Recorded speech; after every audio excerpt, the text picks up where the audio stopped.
Kita tahu sampai 2016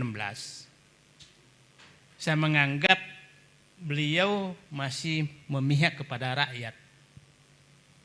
Sampai menteri-menteri yang memihak kepada rakyat itu diberhentikan. Kita tahu semua saat itu Rizal Ramli diberhentikan, Sudirman Said diberhentikan, kemudian Anies Baswedan diberhentikan, Peri Musilaban almarhum diberhentikan. Jadi hampir semua menteri yang menyuarakan kepentingan rakyat itu diberhentikan. Dan digantilah dengan menteri-menteri berbasis pengusaha. Jadi terjadi perubahan di 2016. Dan sampai sekarang sebagian besar menteri berbasis pengusaha. Dan Pak Gatot, Pak Batiar Fransa pernah di kabinet. Terbayang nggak menteri-menteri itu kalau berkumpul pengusaha itu? Apa yang kira-kira dibahas?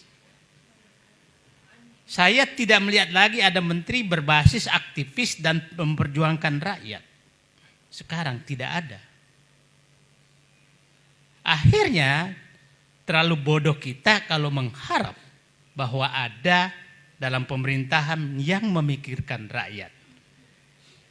Jadi saya kaget kalau ada orang yang berharap kepada mereka. Jadi itu tanda belok yang sangat tajam di 2016. Di 2015 kita masih perang. Kejar papa minta saham, kejar Freeport, kejar yang lain. Tapi setelah itu mulai 2017 tambang nikel diserahkan ke Cina.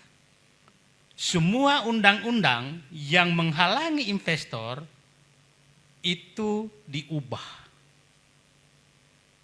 Sampai puncaknya Omnibus Law. Itu semua diubah.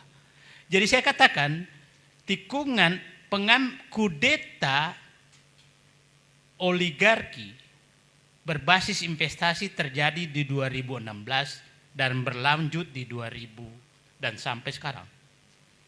Nah, ini berlanjut sampai sekarang termasuk partai politik juga diambil alih. Jadi kekuasaan sekarang adalah kekuasaan oleh para investor. Jadi bukan kekuasaan politik. Politik adalah alat investor untuk mengobjektifkan kepentingan subjektif dia. Itu istilah yang sering saya pakai. Apa yang dimaksud mengobjektifkan kepentingan subjektif adalah mereka kongko-kongko para pengusaha ini menyatakan ada yang menghambat nih investasi kita. Maka hubungi partai politik, kota partai politik. Kami punya ide mau mengubah undang-undang ini, maka diubahlah undang-undang itu. Jadi sederhana sekali negara ini sekarang. Kalau dulu Pak Gatot pernah menyatakan berapa angka menguasai negara, sepertinya sekarang tidak perlu lagi Pak. Mereka kongko 10 orang selesailah negara ini. Ya. Nah, yang menariknya undang-undang ini karena seakan-akan terpesan dari suatu negara. Dalam ini Cina, seakan-akan terpesan dari satu negara. Saya kasih contoh paling nyata, Rempang lah, yang paling baru. Coba bayangkan, bulan Juli kunjungan Presiden ke Cina dan Bahlil menandatangani MOU dengan perusahaan Cina. Bulan Agustus keluar keputusan Menko Perekonomian menyatakan bahwa itu proyek strategis nasional. Bulan September penggusuran dilakukan. Dan 28 September harus dinyatakan kosong. Oke? Apakah yang secepat itu terjadi? Kalau bukan karena negara ini sudah diambil alih oleh investor. Dalam dan luar negeri. Nah, jadi janganlah berkelit bahwa politik masih menguasai, hukum masih menguasai. Saya menyatakan sudah tidak ada kekuasaan di negeri ini kecuali yang punya uang. Dan mereka sudah dibeli. Kita telusuri pernyataan beberapa pejabat. pernyataan beberapa pejabat.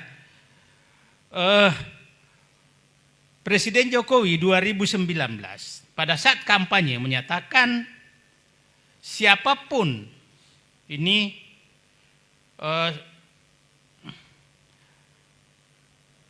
Jokowi soal Muhammad saya akan kejar dan hajar. Coba bayangkan seorang presiden menyatakan kata kejar dan hajar. Ya Pak Jenderal Gatot, kalau jenderal bisa ngomong tembak maka prajurit langsung nembak.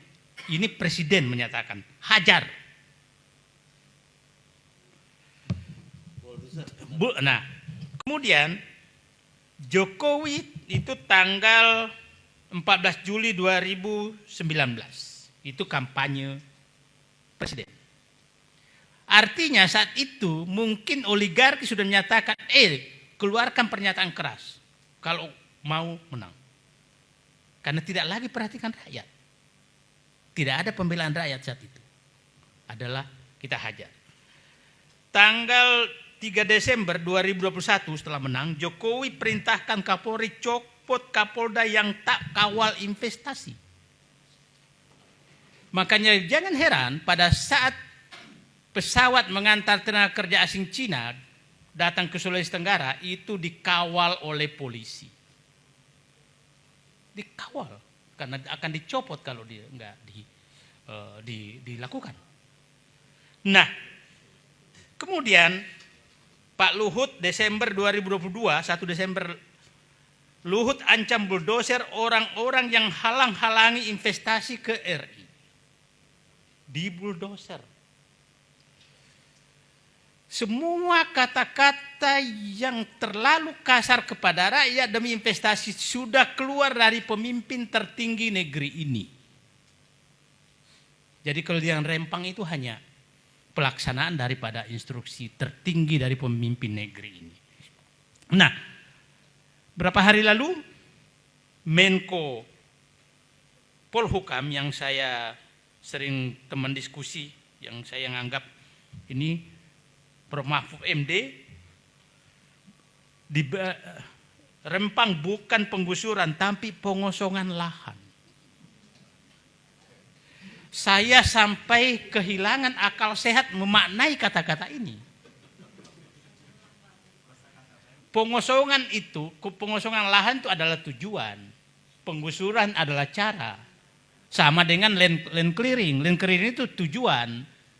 Membakar adalah cara. Bayangkan seorang profesor doktor bisa mencari berkamuflase dengan kata-kata demi pembenaran. 2 hari lalu keluar lagi pernyataan menteri, mantan Panglima TNI, menteri ATR, menyatakan mereka tidak punya sertifikat. Mana ada tanah adat punya sertifikat? Ya. HP juga belum. Nah, terus datang investor dari Cina yang tidak punya apa-apa bisa menggusur rakyat yang ratusan tahun ada di sana. Punya apakah investor Cina itu? Gak punya apa-apa. Punya presiden mungkin. Oh, gitu ya.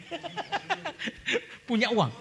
Dan mohon maaf, Rempang ini adalah puncak gunung es yang terjadi banyak di tempat lain. Banyak di tempat lain, Morowali, Sangihe, Maluku Utara, Kalimantan Barat, Kalimantan Timur, Sumatera Barat. Jadi penutup saya berharap mari selamatkan negeri ini dari tangan-tangan investor yang dibungkus investor. Saya ingin katakan, jangan kita dikelabui dengan kata investor. Investor tuh bisa menjadi aneksasi bangsa ini. Hanya bisa dikatakan investor apabila memberikan 5 manfaat. Kalau tidak memberikan ini maka dia penjajah. Oke Pak? 1, meningkatkan pendapatan negara. Yang kedua, mendorong pertumbuhan perekonomian nasional. Yang ketiga, menampung tenaga kerja. Yang keempat, meningkatkan kesejahteraan rakyat.